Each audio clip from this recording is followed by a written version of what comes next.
At the CAD stage of tooth development, it starts vascularization. يعني the blood vessels start to invade the dental papilla.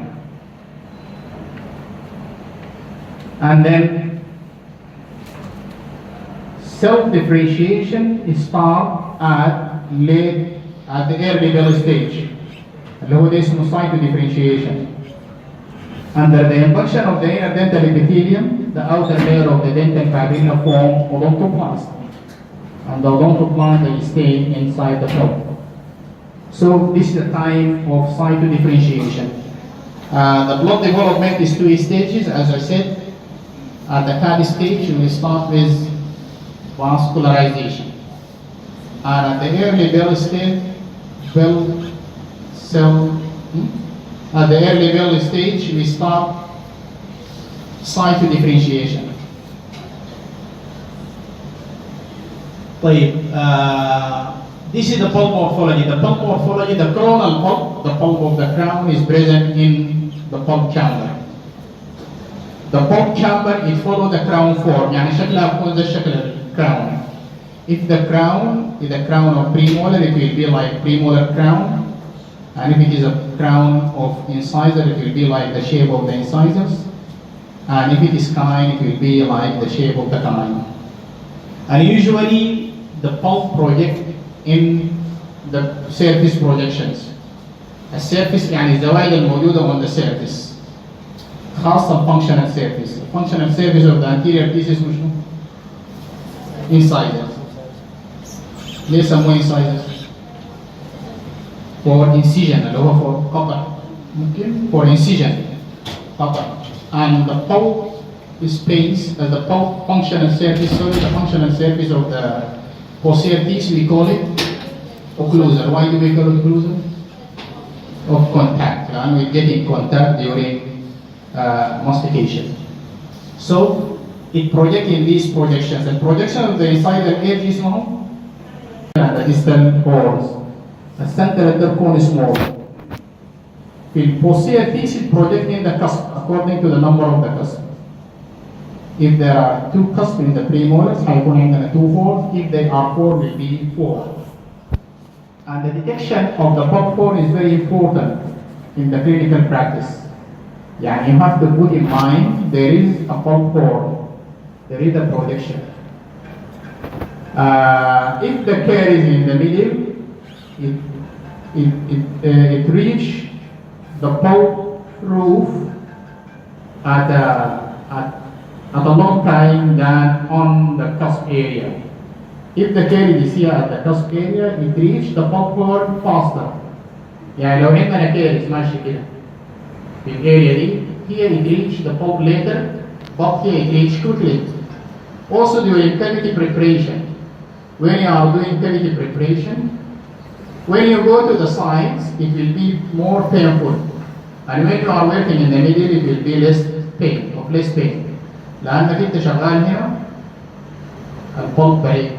تقوم تمشي كده طوال العيان يحس بالألم ويمسك يدك أو يحرك وجهه وبعد ذلك أنت ممكن تعمل له تروما. وبرضه هنا you have to be careful لأنك you can expose the pulp.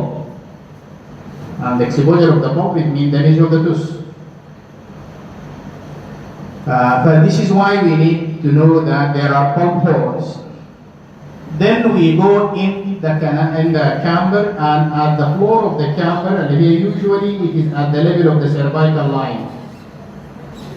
هنلقى canal oryx. الفتحات اللي بتاخدك في الكنال according to the number of the root canal. فبتلقى فتحات. طبعا الفتحات دي الديتكشن بتاعها بتكون انت عارفه morphologically وعارفه clinically. بيعملوه بالميكروسكوب.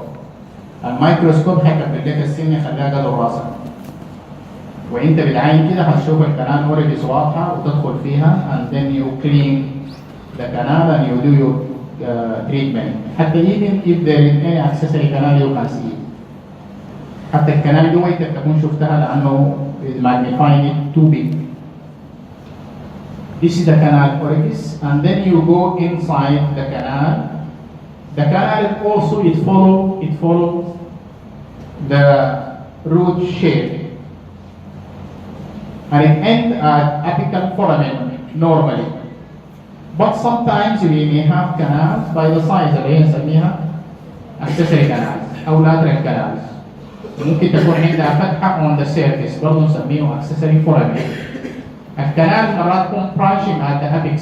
They make delta like the delta يعني النيل ده في نهاية الجسم كده وفي نصه في حتة. ف this may be a delta canal or lateral canal with accessory foramina. The pulp chamber it decreases with age. Why it doesn't decrease with age? Why? Yes, because of the deposition of reparative dentin. حصل كسر هنا لحد ما ننتهي بcomplete obstruction of the chamber. عشان كده في الافضل people التريتمنت بنسميه RCT اللي هو root canal treatment. لكن في الكايب بنسميه pulp therapy. لأنه البلب is too big and it can be reached quickly وتلقى بلب وبعدين بيكون عنده open apex وكده ما بتعمل له root canal treatment وما بتعمل له مادة unresorbable لأنه الروت ده should be resolved عشان to be replaced by permanent. فلو خديت مادة unresorbable ما بتخلي البيرمنت يطلع.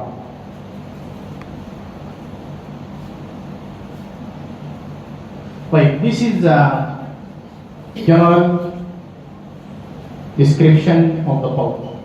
Then we come to the histological description of the pulp. طبعا نحن في الدنتين والانامل كنا بنتكلم عن development اللي هو اسمه اميلوجينيسيس ولا دنتينوجينيسيس. بعدين نتكلم عن الكيميكال والفيزيكال بروبرتيز. بعدين نتكلم عن histology.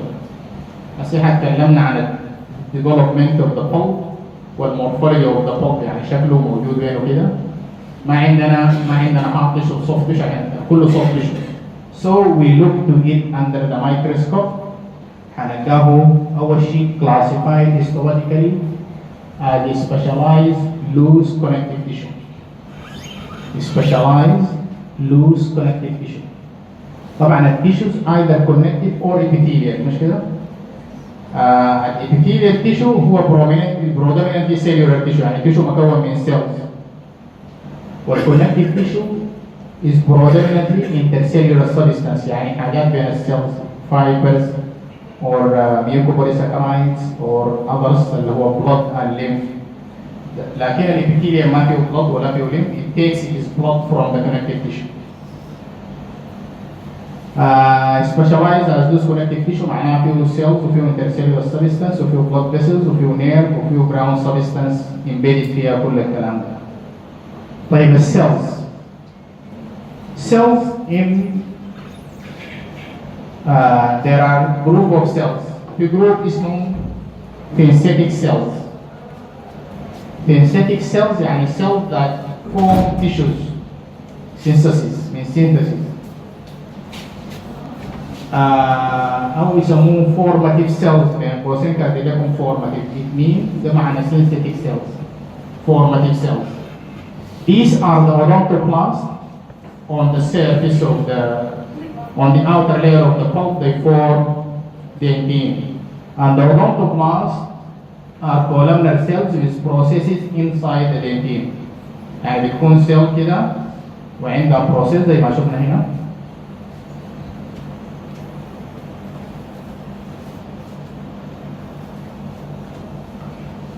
أيوة.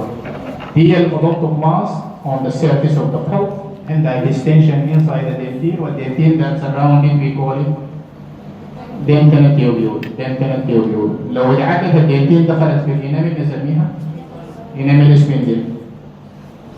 في البلب هي اودونتوبلاست، في الدنتين هي اودونتوبلاستيك بروسيس، في السيمنتم في الانامل هي ايوه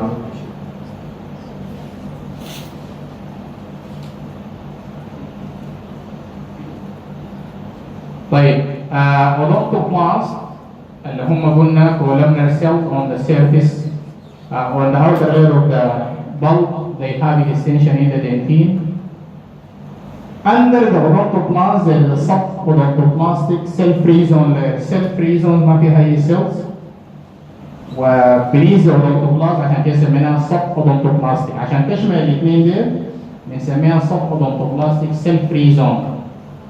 سب اودونتوبلاستيك يعني لاير فاضيه ما فيها سيلز لكن فيها اذر سيلز اللي هي دي الاودونتوبلاست عامله اللاير دي تحتها السب اودونتوبلاستيك سيل فري زون لاير. فيها سب اودونتوبلاستيك بلكسس اوف راشكو. تذكروا المرة قلنا النيرف والارترز بيدخلوا بالكابيتال فورامين، يدخلوا كده بعدين they branch and re-branch branch and re-branch. قلنا this nerve that enter inside the tooth سميناه زيكم كده سميناه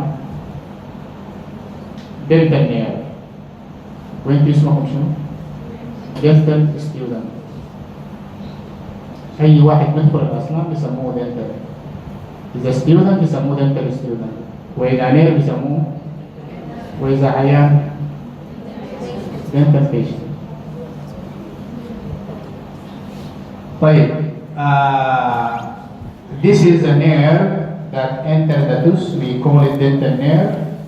It branches from a nerve running under the apices. اسمه mandibular. Inferior alveolar. واحد فوق running over the apices اسمه superior alveolar حسب اللوكيشن. فالinferior alveolar والsuperior alveolar بيدخل هنا and then it branch and re-branch. في النهاية بيعملوا plexus شبكة هنا under the odontoplasm اسمها subodontoplastic plexus of Rashko. arteries and nerve والvessel البين برضه بيتكون من هنا بيرجعوا back. طيب this plexus it innervate the pulp, supply the pulp and it extend between the odontoplast to supply the dentine. عشان كده الدنتين بيكون sensitive. دي subodontoplastic plexus والبرانش بتاعتها موجودة في السيل فري زون. يعني السيل فري زون is not empty, it is free of cell لكن ما فاضية من أي حاجة. تعالي هنا تعالي أقول أنت يا أخي بتخليه بيتعبوا بيك وتمشي كمان تخليه فاتح كده شو يعني؟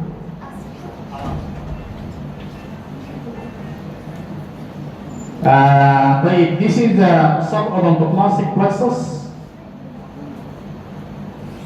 It contain subodontoplastic cell free zone layer zone. It contain these plexus. Then we have cell rich zone. Cell rich zone. This zone is full of cells. اللي هي it contain fibroblast. Fibroblast اللي هي this cell rich zone under the free. It contains fibroblasts. These are the cells that form the fibers of the pulp. يعني this is the predominantly structural fibers of the pulp أغلبها اللي هي intercellular substance. وبعدين تاني في cells اسمهم undifferentiated mesenchymal cells. undifferentiated يعني ما تميزوا لسه ديل، وديل هم دي خلايا مهمة جدا الآن كل العلم مبني عليها اسمها stem cells الخلايا الجذعية اللي انت ممكن تستفيد منها وتعمل بها أي تيشو. عشان كده انتوا قاعدين على ثروة، انتوا زي السودان.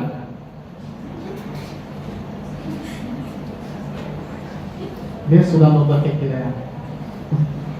انتوا زي السودان، مش السودان ده قالوا بلد غني وعنده ثروة وكده، وانتوا برضه غنيانين وعندكم شنو؟ عندكم مخزون اسمه stem cells خلايا جذعية ممكن تبيعوها زي ما عايزين. ما هو كده؟ انت ما شايف السودان ده؟ طيب اللي هي دي الستيم سيلز موجودة في البول undifferentiated. وبعدين اللي خلاها rich cells انها جاية من النيورال كريست. والنيورال كريست سيلز هي السيلز عندها قابلية تديك any tissue what you want. يعني ممكن تديك بون لأنها in some areas it form bone. ممكن تديك nerve لأن in some areas it form the peripheral nervous system. ممكن تديك الإنامل ما تديك لأنه الإنامل جاي من الأكتودير. تديك أي حاجة جاية من الميزودير وأي حاجة جاية من النيورال كريست. ف it can be utilized in different types of tissues. وبيجوا يشتغلوا عليها كثير. هسي ده يطلعوا عنا الحاجة الإشكال الكبير دائما في البنكرياس والليفر سيلز. فدي هسه بدأوا يشتغلوا عليها يطلعوا منها سيلز to regenerate the pancreas and to regenerate the liver cells. وبرضه في بيشتغلوا عليها في البون augmentation، يعني لو عندك جزء من البون فيه رص ولا كده ممكن يعوضوه ب regeneration of stem cells. فدي موجودة it differentiate according to the need. نقصت اودونتوبلاست تبقى اودونتوبلاست، نقصت فايبروبلاست تبقى فايبروبلاست.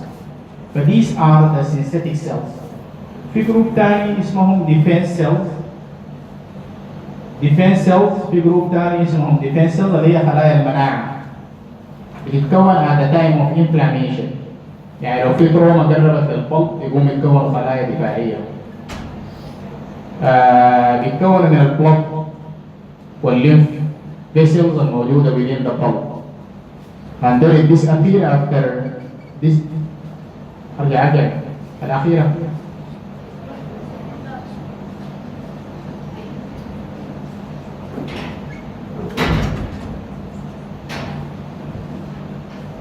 من 10 قوما 40 يوما صار منهم بلا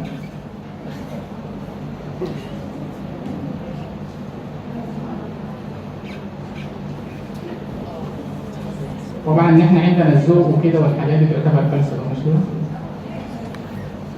الزوج وثاني شنو؟ والرقه والحاجات دي تعتبر فلسفه. تدقش طوالي تخش على طول، تخش على طول كده.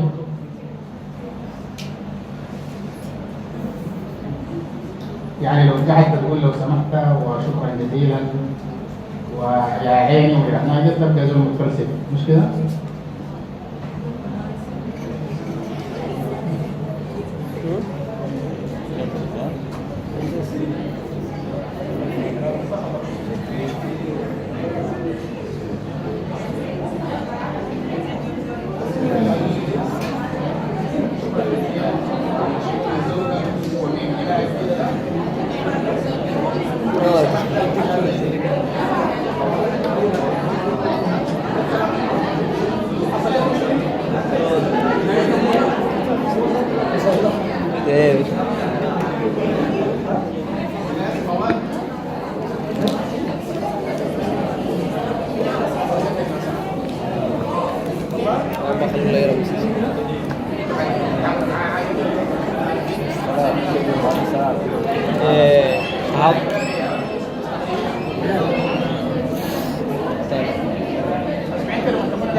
والله جاي بالمرة.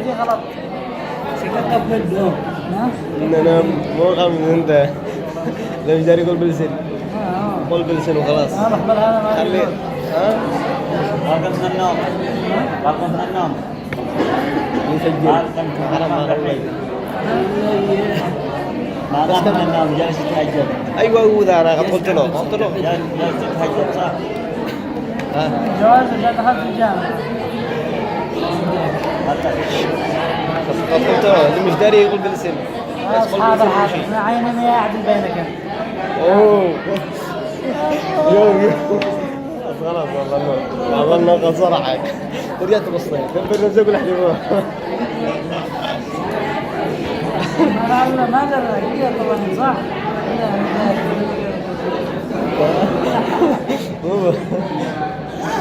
إذا أنا حابة بعد الجواز حق هذا وحق الجواز كل هذا اللي بيصيرون الجامعة. أها. هذا خلاص لا هي. والله.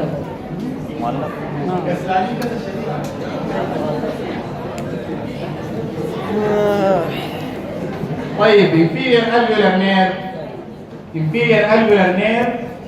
It runs in the inferior alveolar canal. It branches from where? From the mandibular. And the superior alveolar nerve, it runs in the superior alveolar canal. From where does it branch? Maxillary. And then they're on way everywhere. Either they give dental branch, and then we have the arterial supply. we have inferior alveolar artery, superior alveolar artery. Both they branch from the maxillary artery. There is no mandibular artery. في mandibular nerve في maxillary nerve، لكن الارتري واحد اللي هو الماكسيلري ده continuation of the external carotid. And then veins اللي هم being commutants of the arteries يتجمعوا كلهم في حته اسمها trigoid venous plexus. The trigoid venous plexus is behind the trigoid maxillary tuberosity, and all of them they are drained normally by maxillary vein. The maxillary vein it go back and it join الفين القاعد هنا اسمه شنو؟ يعني الريترو مانديبولار ده اللي هو superficial temporal، والماكسيلاري بيعملوا ريترو مانديبولار. والريترو مانديبولار بيتقسم لاثنين مش كده؟ يعمل internal jugular مع الفيشل، ويعمل external jugular مع posterior auricular. الجاجولارز في النهايه بلاقوا subclavian يعملوا brachiocephalic، والbrachiocephalic يلاقي الbrachiocephalic يعملوا superior vena cava. امشي وين superior vena cava؟ right atrium. من الرايت atrium الرايت ventricle. من الرايت ventricle lung pulmonary artery. جا راجع من اللنج بوين؟ للليفت atrium. من الليفت atrium left ventricle. من الليفت ventricle aorta يدينا common carotid. common carotid ادانا external carotid ادانا maxillary ادانا concomitants of the maxillary يتجمعوا في trigoid venous plexus. It drains by the maxillary، لاقى superficial temporal، عمل retromandibular ومشى. الكلام ده يستمر كم سنة؟ كل واحد يختار له مبلغ من السنوات. عايزة كم؟ يستمر كم سنة؟ حددي 70 كفاية؟ كم تنزل كمان تحت؟ كم عايزة كم؟ 75 يعني حسب زوجها.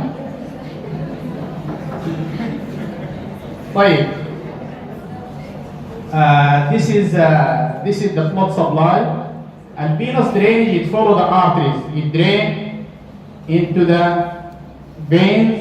Lymphatic vessels follow the arteries distribution, and then the insider, the mandibular insider drain into these lymph nodes اللي هي اسمها submental.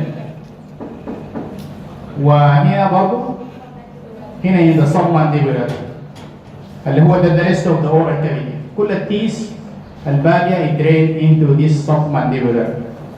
والسبمنتال برضه بترجع للسبمانديبولار. وبعد ذلك بنمشي للسيرفايكال deep cervical. طيب if you have palpable submental lymph nodes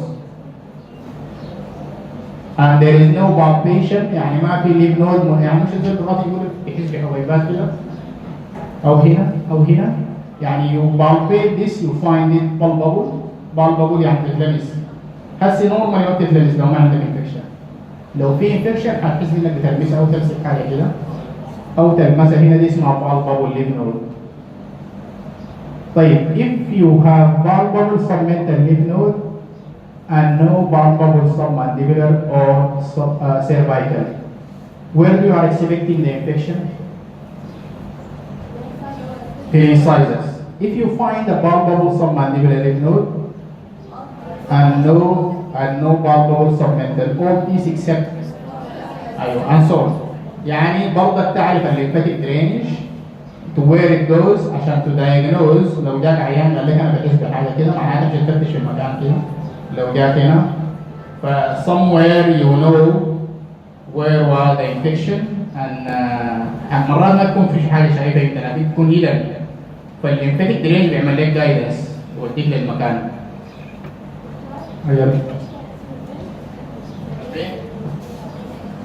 Venicomitance يعني الفيز المرافقة للارتريز. إنها الأوردة التي ترافق الشرايين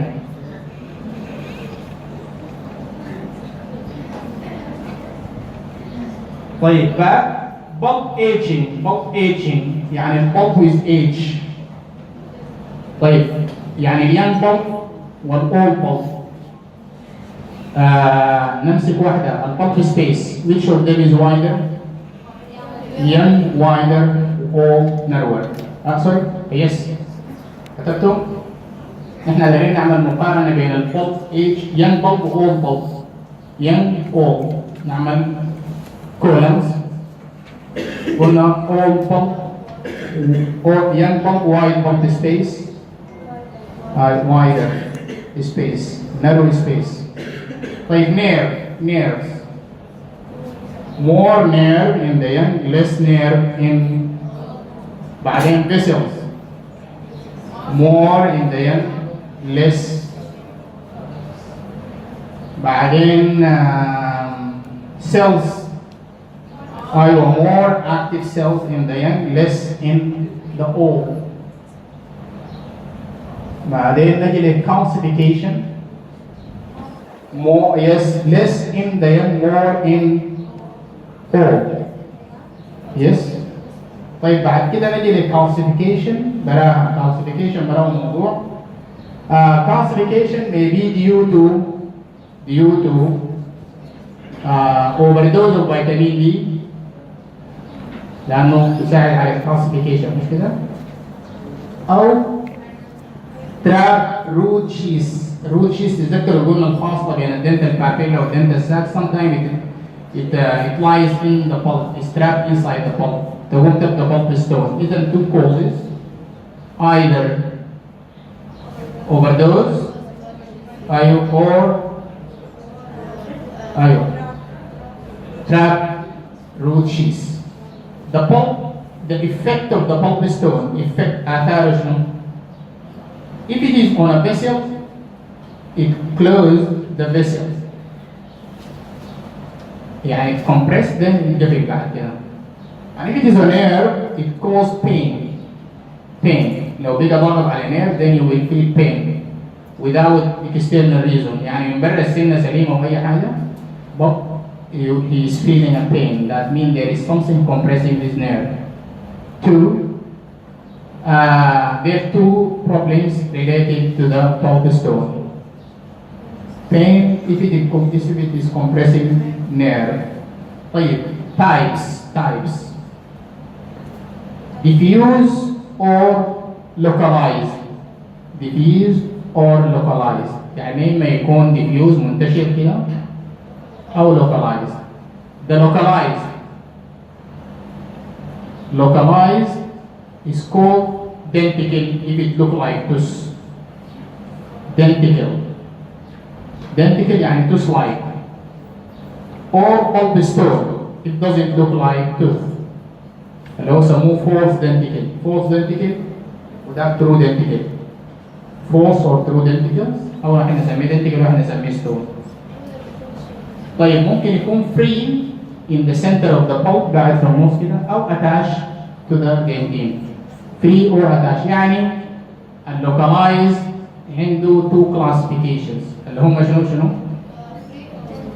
denticles or stone اللي هو true denticle or false denticle.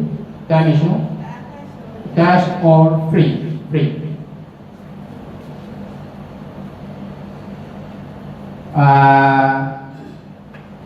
Functions of the pulp. أيوة Sensation. What type of sensation it sends? Pain. يعني واحد ياكل ايس كريم يحس ببين. دي حصل منه. إلا في التوس مش كده؟ إلا في التوس واحد بياكل ايس كريم يقول بيتألم. طيب pain sensation أي حاجة يتفيل it as a pain. تاني nutrition and regeneration of dental tissues. regeneration لأنه الأودونتوبلاست regeneration of dentin. وقلنا تاني nutrition اللي قلنا فيه blood supply give nutrients to them. أيوة. and also it can help into eruption and growth of the tooth.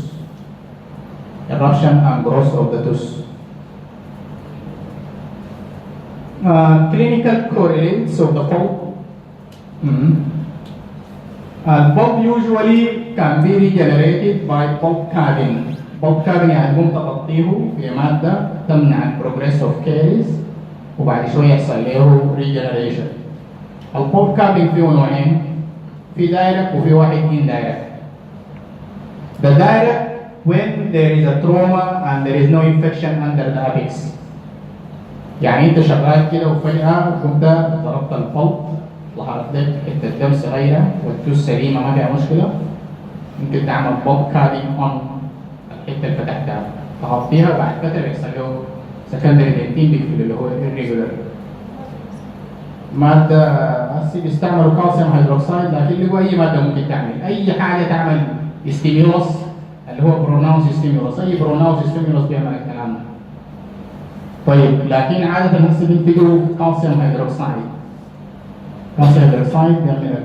ثاني عندنا indirect bulb capping، عملت اكس راي لقيت الكيريز ده قريب من البلب لكن ما في انفكشن تحت الابكس of the root. in this case تخلي جزء من الكيريز الهارد كيريز تخلي قاعد وتقفل عليه بكالسيوم هيدروكسيد لحد ما تحس بانه تكونت ريبيراتيف دنتين. لما تعمل اكس راي ثاني تلقى لك خط ابيض فاصلك من الكيريز ومن البلب. in this case you كمان remove the caries عشان ما يتوفر اللي هو وتعمل حشوة على الحتة الثابتة واللي هي دي within 6 weeks شهر ونص كده بيحصل regeneration of the dentin اللي هو يتكون لها reparative dentin.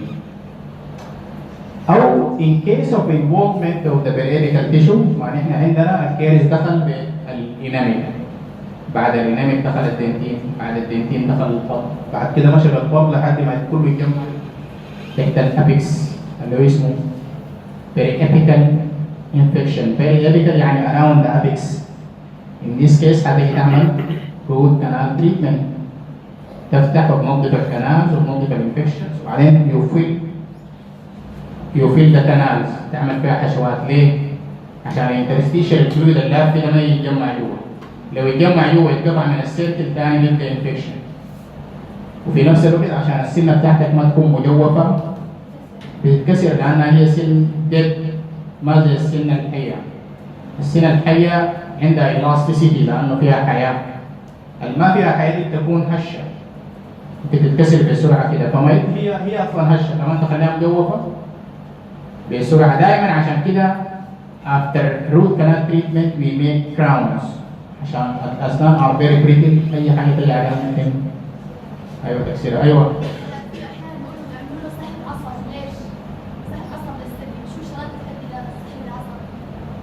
ده اللي قلناه ده انه عندك كيريز وصل لحد البلب and then you remove the nerve. ده السبب، يعني عندك التهاب وصل البلب وعمل انفكشن هنا فبتسحب العصب عشان تفتح القنوات دي ومن خلالها انت تسحب الانفكشن كمان. يس فور كانالز، يس ما تكون في اكسسوري كانال، ممكن تكون في كانال مرزوفه وكده. اي كانال فيجريشن از بوسيبل. عشان كده انت الكانال كونفيجريشن بتعرفه بالاكس راي، تعرف الكانال كونفيجريشن او تعرفه بالاكزامينيشن. في الروت كانال تريتمنت في حاجه فيري فليكسبل اسمها بولب ديتكتور، كانال اوريفيس ديتكتور. فلو في اوريفيس بتمشي فيه ولو ما في بتجيب، فانت ممكن برضه في البالبيشن ان ذا فلور اوف ذا كامبر يعني الحته دي بتلقى لو في فتحه بتخش فيها وبعدها تنظفها. طبعا الحاجات اللي فيها اكسترا كانالز دي حاجات نادره، لكن معروف نسبه اكسترا كانالز معروفه يعني من الاستاديز اللي اتعملت. طيب كده انتهى البلب ولنا لغايه البريدونشيا.